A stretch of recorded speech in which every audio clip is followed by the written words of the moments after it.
Good morning, my name is Saris Mondesir. There is a big concern about the effects of playing violent video games and the connection with aggressive behavior. There was a study done by Pullman with children in the 4th and 5th grade.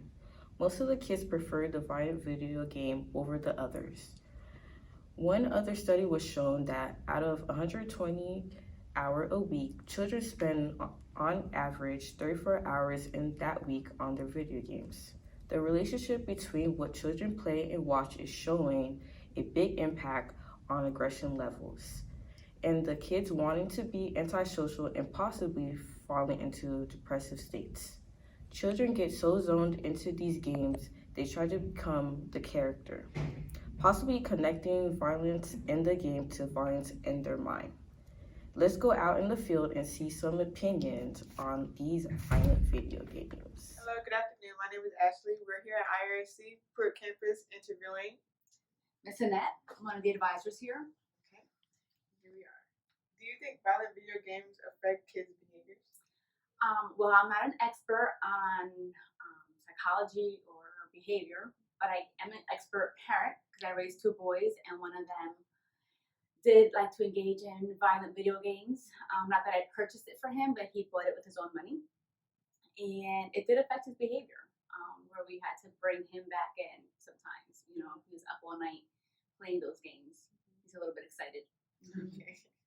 So our question 2 is, do you think the video game has an influence on their behavior afterwards? You know, I think if it goes unchecked by a parent, you know, that's a game, it's not real life. If there's no conversation between the kids and their parents and they can't separate the two, then I think certainly it can affect their behavior outside of, you know, their home environment. But if there's definitely conversation, that's play, you know, that's pretend, you know, in real life there are consequences to your actions and you constantly have that conversation, then I think that the kids are fine. My two boys are okay and they play those games, but there's a lot of conversation about what's reality and what's fake and what responsibilities are for your actions. That's for sure. All right. Thank All right. you so You're much. welcome. Have a Take good care. Alexandra, and we are here talking to Unique. And so the first question is, do you think violent video games affect kids' behaviors? Yes, in a way. Sometimes, like my cousin, when he plays certain games, he rages. So he'll throw his controller when he gets mad. Like he gets really angry when he loses his game.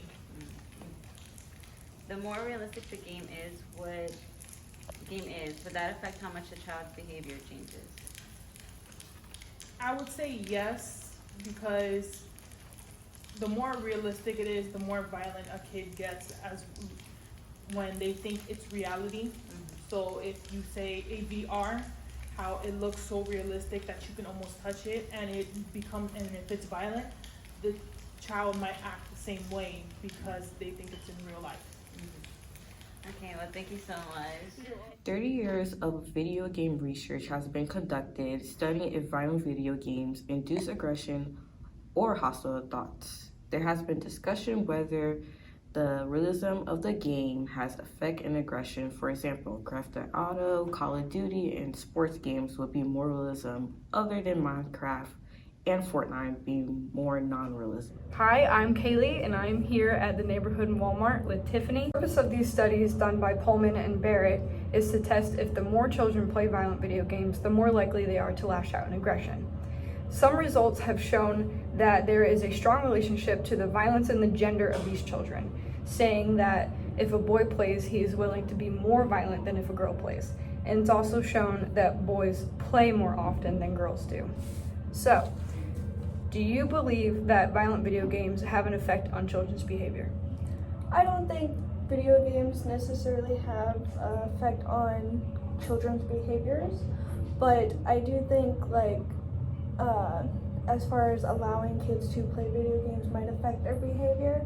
So someone who's autistic might lash out when, you know, their parents don't allow them to play that video game as to say someone who's not autistic. I don't think video games is the gateway of kids like thinking that, okay, well, maybe if I can do this in a video game, then I can do this in real life.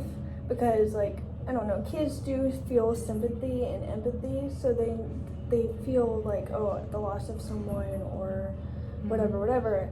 As a young child, there's certain things that are certain triggers, like you gotta look forward to is like kids who laugh at the death of an animal, who find amusement in the death of an innocent living being. That's the first clues that we need to take into consideration, and then maybe like take the video games and, you know, tie them together. But other than that, I wouldn't say that video games were the gateway to violence. All right. So, do you think that the amount of time spent on these video games would trigger more aggression? I do think, if there is any at all. I do think the amount of time spent on video games affects your behavior. I'm going based off of my experience and experience of others. Is like so much time spent on a game, you know, you tend to get more angry, more mad, more frustrated because things aren't going exactly your way. So like people might lash out and like break things and stuff like that, but I don't see it as like, oh, let me go shoot up a school, let me go to a church and like make a point. That's not what's here. This is just a simple like people playing games as a stress reliever, but not necessarily, because like they do get to this point where they play so much and they need to like step away, take a breath, and go on and do something else. All right, well, thank you very much. So another study was done by using 39 boys and 35 girls. The group played for 45 minutes, and every 15 minutes these participants were measured for their aggression and feelings as the game progressed. So Steve, do you believe that violent video games affect children's behavior? I think it depends on the parenting. I think if you use a entertainment unit, let's call it, or as parenting, I think it could. But in general, I think it doesn't. I think you need to teach kids to separate games from real life, and that's kind of with anything. I mean, you can even get people that get into role play type stuff. I mean, you have to know the difference between reality and fiction. Should video games have time restrictions on them to monitor how long you play? Again, I think that depends on the child. I mean, if you know that you have a kid that gets overly into it or way too aggressive or stares at the TV and like, then you need to cut them off. I mean, if your child is playing a violent game and he's not getting that wrapped up in it or becoming part of it, or you talk to him or say something to him and he still turns and gives you attention, then you have to regulate what is good for your child and what isn't good for your child. I mean, what's good for one kid isn't going to be good for every kid. And I think that's where, again, it's the parenting. All right, well, thank you. Well, thank you. Thanks for watching CCN. Have a great night. Stay tuned for Wheel of Fortune.